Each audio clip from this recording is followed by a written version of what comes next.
Hi there, my name is Clare Sullivan and I work for Oregon State University Extension as the Small Farms and Specialty Crops Agent for Central Oregon. Right now we are at the Central Oregon Agricultural Research and Extension Center in Madras, Oregon, and I wanted to take the opportunity to share information about a trial I have going on here. So today is June 16th, 2020, and we are out here in the field. And this trial is looking at different rotation sequences before planting Kentucky Bluegrass seed. So basically different management practices you might do in the spring preceding a summer planting of Kentucky Bluegrass. So I have 4 different treatments out here, and the goal of this project is to look at how the treatments do over the summer, but then also once we plant the Kentucky Bluegrass this summer of 2020, looking at the yield effect on first year yield. So in 2021, we'll take the Kentucky Bluegrass to harvest and see with these different treatments, did we make an impact on first year yield? I'm also going to be looking at some soil parameters, looking at soil water holding capacity and also nutrient cycling. So I wanted to just explain the 4 different treatments I have out here.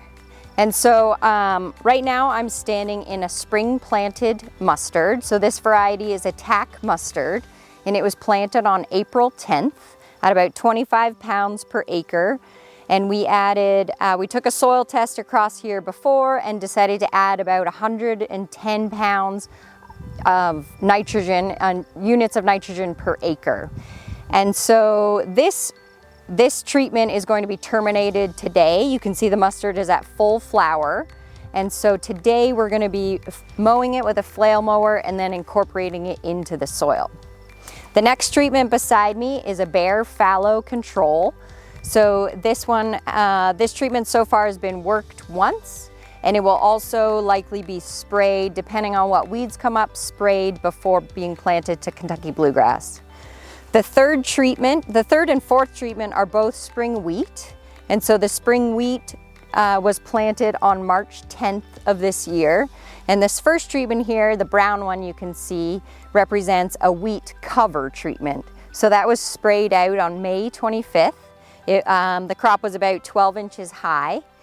And then the last treatment is a spring crop that we're actually taking to harvest. So that's going to represent if you had a spring wheat crop or even maybe a winter wheat crop before planting your Kentucky Bluegrass. So that'll be harvested this summer.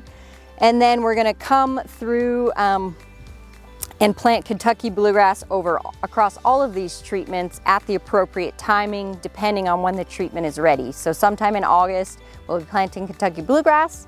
And then as I mentioned, we'll be measuring those parameters of yield and soil measurements. So we'll check back in later this summer. Sorry you can't be here in person to see how things are going. This work was generously sponsored by the Eastern Oregon Kentucky Bluegrass Working Group, Landmark Turf and Native Seed, and K&S Farms here in Madras. Thank you very much for joining us today, and feel free to be in touch with any questions. Thank you.